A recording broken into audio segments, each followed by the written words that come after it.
رفيقكم في الجنة ورفيقي في الجنة عثمان.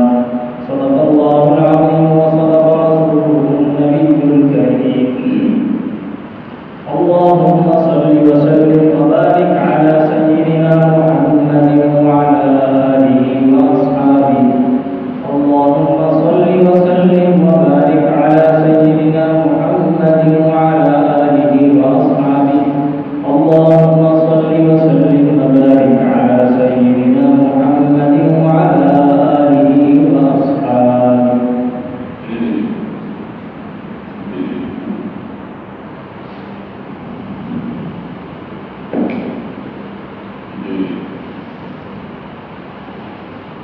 ہجری اور اسلامی کیلنڈر کا آخری مہینہ ذوالحجہ اور اس کا پہلا مہینہ محرم الحرام، یہ دو مہینے اسلامی تاریخ کی عظیم یادگاریں ہیں، یا یوں کہیں کہ یہ دو مہینے قربانیوں کے مہینے ہیں۔ ان مہینوں میں اللہ تبارک و تعالیٰ کے عظیم بندوں نے عظیم قسم کی قربانیاں اس کی بارگاہ میں پیش کی، اور اللہ تعالیٰ نے مقبولیتوں سے، عظمتوں سے، شرافتوں سے بڑے عجیب انداز سے نوازا۔ تو یہ یاد رکھنے کے قابل ایک اسلامی تاریخ ہے جس کا تعلق ذوالحجہ کے مہینے کے ساتھ ہے، جس کا تعلق محرم الحرام کے مہینے کے ساتھ ہے۔ ایک بزرگ لکھتے ہیں کہ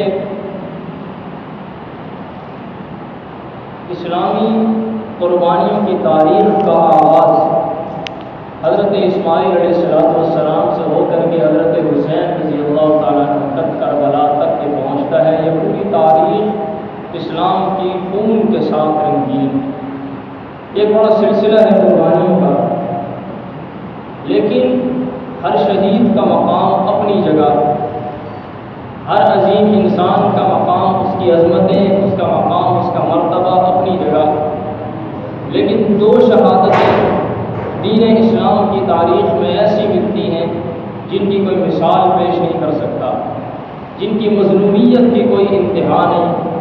ایک سید الشہداء حضرت امیر حمزہ رضی اللہ تعالیٰ عنہ کی شہادت، اور دوسرا حضرت عثمان ذو النورین رضی اللہ تعالیٰ عنہ کی شہادت، یہ وہ عجیب قسم کی مظلومانہ شہادت ہے کہ اس کی مثالیں دنیا آج بھی پیش کرنے سے قاصر ہے۔ اسی ذوالحجہ کے مہینے میں حضرت عثمان رضی اللہ تعالیٰ عنہ شہید ہوتے ہیں۔ اس کے بعد جونی محرم شروع ہوتا ہے تو محرم کی ابتدا میں حضرت عمر فاروق رضی اللہ تعالیٰ عنہ کی شہادت، ان کی قربانی، اور حضرت حسین رضی اللہ تعالیٰ عنہ اور ان کے ساتھ آل بیت اطہار رضوان اللہ تعالیٰ علیہم اجمعین کی قربانیاں۔ تو اسلامی ہجری کیلنڈر کی ابتدا بھی قربانیوں کی یادگار سے ہوتی ہے اور اس کی انتہا بھی قربانیوں کی یادگار سے ہوتی ہے۔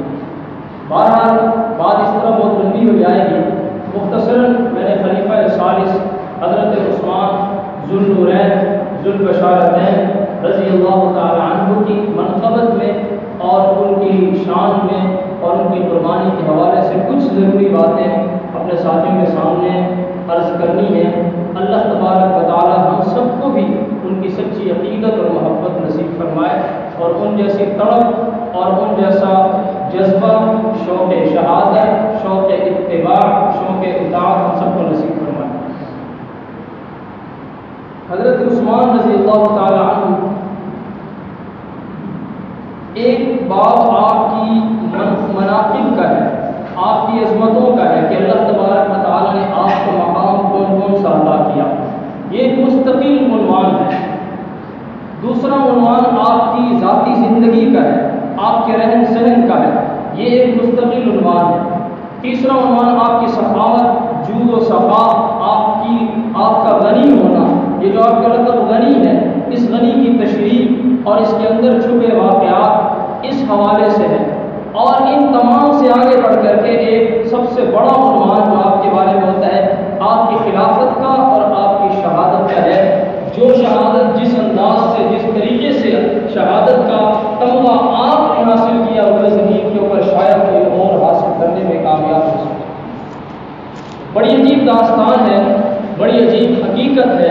حضرت عثمان ذوالنورین رضی اللہ تعالیٰ عنہ حضور اکرم صلی اللہ علیہ وسلم جس ممبر پر تشریف فرماتے تھے، جناب عثمان کو اللہ نے تیسرے نمبر پر وہ ممبر عطا کیا۔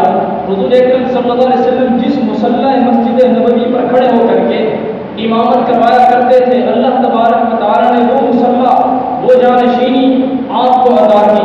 جناب عثمان ذوالنورین کو اللہ تبارک و تعالیٰ نے اتنی خصوصیات سے نوازا، ایک ایک کا ذکر بڑا طویل وقت جاتا ہے، اس سے بڑا اعزاز اور کوئی نہیں۔ لکھنے والے تاریخ دانوں نے لکھا کہ جناب آدم سے لے کر جناب رسول اللہ صلی اللہ علیہ وسلم تک اور ان کے بعد صحابہ کرام، ان سے پچھلے نبیوں کے صحابہ کرام، گویا کہ پوری انسانی تاریخ میں کوئی ایک مثال، کوئی ایک شخص، کوئی ایک انسان ایسا نہیں ملتا جس کے بارے میں یہ آتا ہو کہ اس کو اللہ تبارک و تعالیٰ نے وقت کے کسی نبی کی دو بیٹیاں نگاہ میں دی ہوں۔ یہ خاص کر جناب عثمان کے لیے تمغہ ہے، یہ خاص کر جناب عثمان کے لیے شرافت ہے۔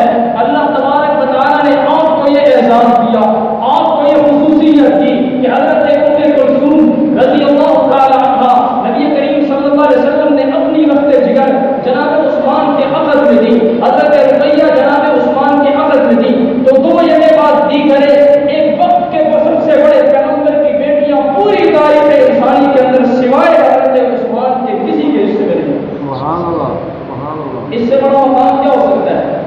اور پھر کئی موقع ایسے گزرے جن موقعوں پر جناب عثمان نے حضور اکرم صلی اللہ علیہ وسلم کا دل جیتا، اور دل اس انداز سے جیتا کہ فوراً بے ساختہ نبوت والی زبان سے، رسالت والی زبان سے اللہ تبارک و تعالیٰ نے دعاؤں سے نوازا۔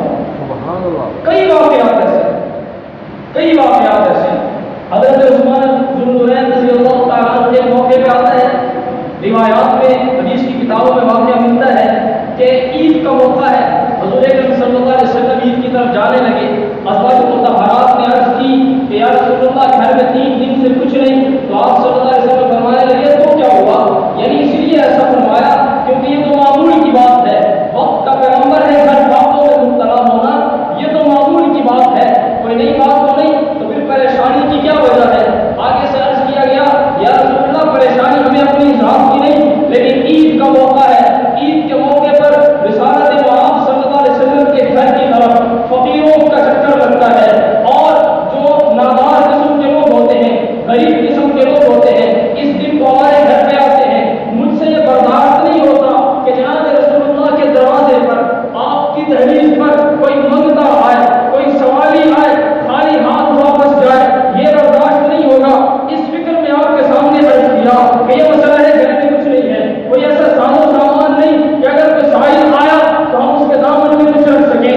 آپ صلی اللہ علیہ وسلم فرماتے ہیں کہ اللہ کوئی نہ کوئی سبب پیدا کر دے گا۔ حضور تشریف لے جاتے ہیں، عید سے فراغت کے بعد واپس گھر تشریف لے آتے ہیں۔ آپ نے دیکھا کہ جب میں جانے لگا تو گھر میں کچھ بھی نہیں تھا، ازواج مطہرات کو فکر تھی۔ اب حضور کیا دیکھتے ہیں؟ آپ نے اپنی نظر نبوت سے دیکھا کہ فقیروں کی لائنیں لگی ہوئی ہیں، گھر میں راشن تقسیم ہو رہا ہے، کوئی فقیر چاول لے کر کے جا رہا ہے، کوئی فقیر کھانے پینے کی اشیاء لے کے جا رہا ہے، کوئی فقیر کپڑے لے کر کے جا رہا ہے۔ مختلف قسم کے فقراء سرکار عالم صلی اللہ علیہ وسلم کے گھر سے سائل بن کر آتے ہیں، دامن بھر کے واپس چلے جاتے ہیں۔ ازواج مطہرات سے دریافت فرمایا معاملہ کیا ہے؟ تو بولنے والوں نے بولا، اور وہاں پر جواب دینے والی ازواج مطہرات نے جناب رسالت محمد صلی اللہ علیہ وسلم سے عرض کیا، آپ کے جانے کے بعد عثمان آیا تھا، 10 اونٹ سامان سے بھرے ہوئے آپ کے گھر میں تحفے کے طور پر پیش کرنے کے لیے۔ سبحان اللہ۔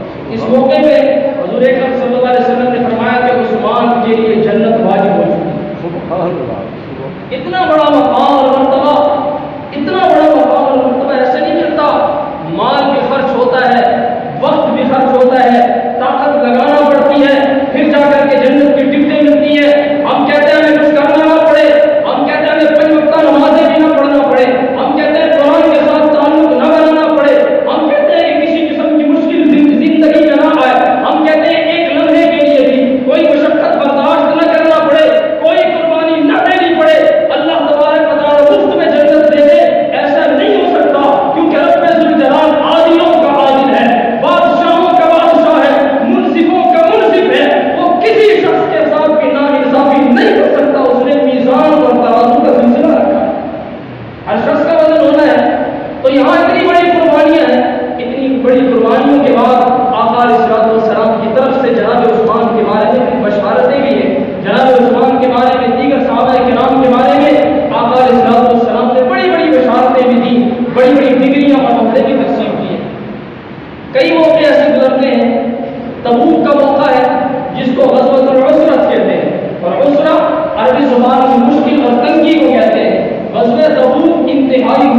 ترین حالات میں پیش آیا. 1000 میل کا سفر کر کے جنگ کے لیے جانا تھا، اور جس ملک کے ساتھ جنگ کرنا تھی وہ روم کی سلطنت تھی. کوئی عام رعایا نہیں تھی، بلکہ بہت بڑی سلطنت اس وقت کی سپر پاور، اور تقریباً کئی لاکھ تعداد مورخین نے لکھی اس وقت رومی لشکر کی تھی.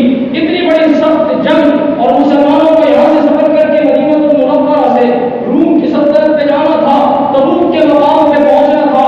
تقریباً مورخین لکھتے ہیں کہ 1000 میل کی مسافت، 1000 میل کی مسافت کے لیے کسی کے پاس سواری نہیں ہے، کسی کے پاس کھانے پینے کی چیزیں نہیں ہیں، کسی کے پاس پیسہ نہیں ہے، مال و دولت نہیں ہے. مشقت بھرے ان حالات میں سرکار دو عالم صلی اللہ علیہ وسلم نے چندے کی اپیل کی کہ جو لوگ جانا چاہتے ہیں وہ بھی چندے کے طور پر مال پیش کریں، جو معذور ہیں. اس موقع پر کسی کو بھی گھر میں ٹھہرنے کی اجازت نہیں تھی، لیکن معذورین کو چونکہ استثناء ہوتا ہے، جو جا سکتا ہے وہ بھی مال پیش کرے، جو نہیں جا سکتا وہ بھی مال پیش کرے. ایسے موقع پر یک بات دی کرے. جناب عثمان نے جھٹ سے کھڑے ہو کر کے عرض کیا کہ یا رسول اللہ 300 اونٹ غلے کے بھرے ہوئے عثمان کی طرف سے قبولیت کا شرط بخشیے. پھر آپ صلی اللہ علیہ وسلم نے اپیل کی. پھر عثمان کھڑے ہوئے، عرض کیا کہ 200 اونٹ غلے کے بھرے ہوئے، اور عثمان پیش کرتا ہے. پھر کھڑے ہوتے ہیں، 200 اونٹ اور پیش کر دیتے ہیں. پھر کھڑے ہوتے ہیں، 100 اونٹ اور پیش کر دیتے ہیں. لکھنے والوں نے لکھا، روایات کی روشنی میں تقریباً اسی موقع پر، اسی مجلس میں جناب عثمان نے رسالت معاذ کے قدموں پر 1000 اونٹ بھی دیے، سامان سے بھرے ہوئے بھی دیے، اور 1000 درہم سے دینار سے بھی آپ صلی اللہ علیہ وسلم کی خدمت کریں. سبحان اللہ، سبحان اللہ. اس موقع پر حضور اکرم صلی اللہ علیہ وسلم کی لسان نبوت سے جو جملے نکلے وہ یاد کرنے کے قابل ہیں. آپ فرماتے ہیں کہ عثمان، آج سے پہلے تم سے جو خطائیں ہوئی وہ بھی تمہارا کچھ نہیں بگاڑ سکتی. آج کے بعد بھی اگر تم سے کوئی گناہ ہوا وہ بھی تمہارا کچھ نہیں بگاڑ سکتا. نہ کوئی دنیا میں نقصان پہنچا سکتا ہے، نہ آخرت میں نقصان. یہ وہ عثمان ہے، یہ وہ عثمان ہے. مکہ المکرمہ، پانی کی شدید کمی، پینے کے لیے کسی کے پاس پانی نہیں، میٹھے پانی کا کنواں صرف ایک، جس کو بیر کنواں کہتے ہیں، اس ایک کنویں کی موجودگی میں، اور اس کنویں کا مالک بھی یہودی تھا. کسی مسلمان کو پانی بھرنے کی، پینے کی اجازت نہیں تھی. مہنگے داموں بلیک پر پانی بیچا کرتا تھا، فروخت کیا کرتا تھا. مسلمان انتہائی غریب، کسی کے حصے میں پانی آتا، کسی کے حصے میں نہ آتا. اگر کسی کے حصے میں آتا تو جلد بھول، لوگ پانی کی بوند بوند کو ترس رہے تھے. ایسے موقع پر آقا علیہ الصلوۃ والسلام فرماتے ہیں اگر کسی شخص کو اللہ توفیق دے وہ یہ کنواں خرید کر کے مسلمانوں کے لیے وقف کر دے، اللہ تبارک و تعالیٰ کی ذات کی طرف سے میں محمد اس کو جنت کی ذمہ داری ادا کرتا ہوں، جنت کی ضمانت دیتا ہوں. اس موقع پر بھی جناب عثمان آئے اور اس یہودی سے فرمایا کہ تم منہ کھول، کتنے پیسے تجھے چاہیے؟ عثمان ابھی پیسے ادا کر کے کنواں خرید کر مسلمانوں کے لیے وقف کر دے. تو وہ کنواں خریدنے والا بھی عثمان تھا. ایک تو وقت نہیں ہوتا، ورنہ ہم آپ کو یہ عجیب داستان سناتے. ہمارے مسلمانوں کے پاس حدیث کے مطالعے کے لیے، قرآن کی تفسیر کے مطالعے کے لیے وقت نہیں ہوتا. ورنہ میں آج ایک دن کا طالب علم آپ کو بتاتا، عرض کرتا کہ جس عثمان نے پورے مدینہ المنورہ کو، جو کہ پیاس کی شدت سے تڑپ رہا تھا، میٹھے پانی کی ایک ایک بوند کے لیے ترس رہا تھا، اس عثمان نے سارے مدینہ المنورہ کو وہ کنواں انتہائی مہنگے داموں خرید کر کے وقف کیا. اب کوئی غریب کا بچہ ہے، اس کو بھی مفت پانی واضح مقدار میں مل رہا ہے. کوئی امیر کا بچہ ہے، اس کو بھی مل رہا ہے. یہ عثمان جس نے پورے مدینہ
40 دن ہم روزانہ کہانیاں سنتے ہیں کہ فلاں میدان میں 3 دن تک فلاں کا کھانا پینا بند رہا، فلاں میدان میں 10 دن تک کھانا پینا بند رہا، لیکن تاریخ انسانی میں کوئی ایسی مثال پیش کرے کہ 40 دن تک 40 راتوں تک مسجد نبوی حضرت عثمان کے لیے بند، شہر مدینہ کی گلیاں جناب عثمان کے لیے بند۔ پہلے پابندی لگی کہ آپ منبر پر نہیں بیٹھ سکتے، پھر پابندی لگی آپ باجماعت نماز نہیں پڑھا سکتے، پھر پابندی لگی مسجد نبوی میں آپ آ ہی نہیں سکتے، پھر پابندی لگی آپ گھر کے باہر ہی نہیں جا سکتے، پھر پابندی لگی کہ آپ کھانا نہیں کھا سکتے، پھر پابندی لگی کہ آپ پانی نہیں پی سکتے۔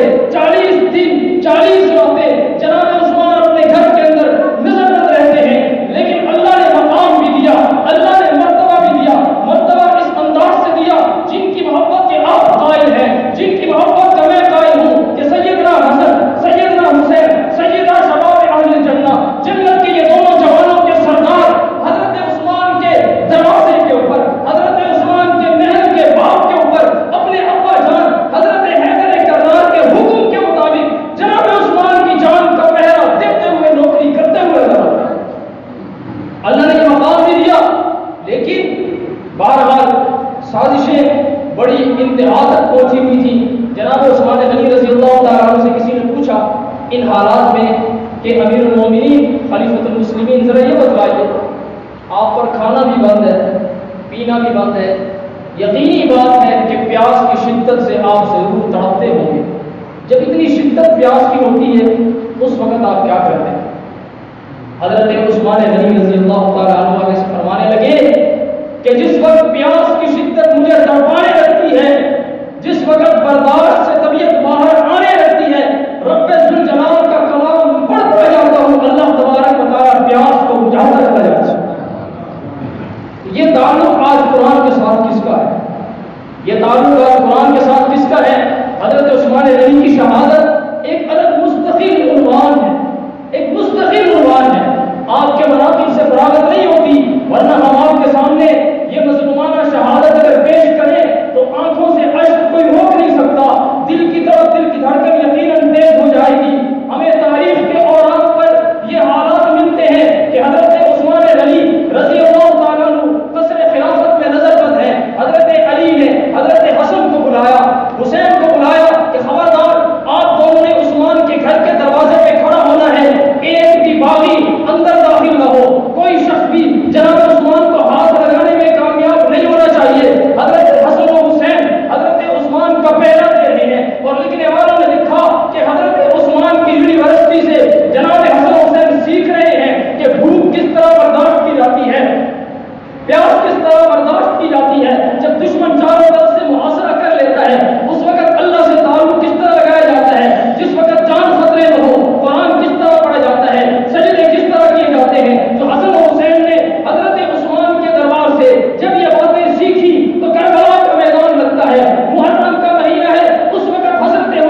پہلے تو ظلم بہت سے انسانی تاریخ میں گزرے ہوں گے، لیکن شہادت کے بعد بھی ایک بدبخت کے بارے میں آتا ہے، وہ آیا، اس نے کہا کہ میں اس حضرت عثمان کا چہرہ دیکھنا چاہتا ہوں، میں نے میت کا چہرہ میں نے زیارت کر دی، حالانکہ تھا دشمن کافر، لیکن کہتے ہیں کہ میں نے چہرہ دیکھنا ہے۔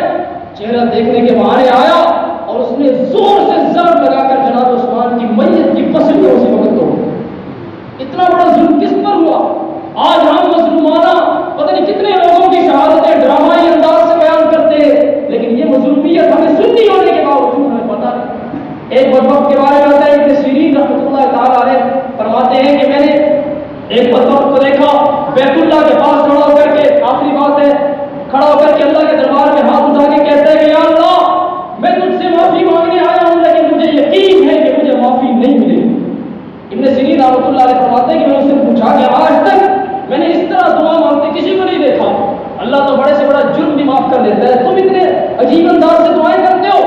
اس نے اپنا ہاتھ دکھایا، ایک ہاتھ اس بدبخت کا بالکل لکڑی کی طرح سوکھ کر بے جان ہو چکا۔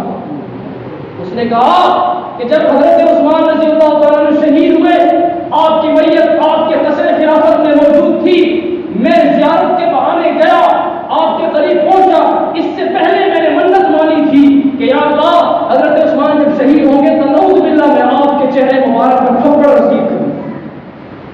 تو وہ کہتے ہیں کہ میں زیارت کے بہانے گیا، میں نے آپ کے چہرے سے کفن ہٹایا، کفن ہٹانے کے بعد نعوذ باللہ میں نے آپ رضی اللہ تعالیٰ کے چہرے پر تھپڑ لگائی۔ جس ہاتھ سے میں نے حضرت عثمان کے ساتھ یہ ظلم اور زیادتی کی وہ دن تھا، آج کا دن ہے، میرا یہ ہاتھ رب ذوالجلال نے شرم کر دیا اور آج تک مجھے معافی نہیں ملتی۔ حضرت حضور اکرم صلی اللہ علیہ وسلم کے بارے میں روایت میں آتا ہے، آپ کے سامنے ایک جنازہ لایا گیا، حضور صلی اللہ علیہ وسلم نے فرمایا کہ یہ شخص وہ ہے جو جناب عثمان کے بارے میں بغض رکھا کرتا تھا، اور جس شخص کے سینے میں حضرت عثمان کا بغض ہوگا اس شخص کا جنازہ محمد رسول اللہ کی غیرت سے نہیں پڑھا۔ تو اتنی بات ہر سنی کو یاد ہونی چاہیے، اتنی بات ہر سنی کو یاد ہونی چاہیے کہ حضرت عثمان کے پاس قرآن ہے، جب شہادت ہوئی تو خون کے پہلے قطرے قرآن مجید کے اوپر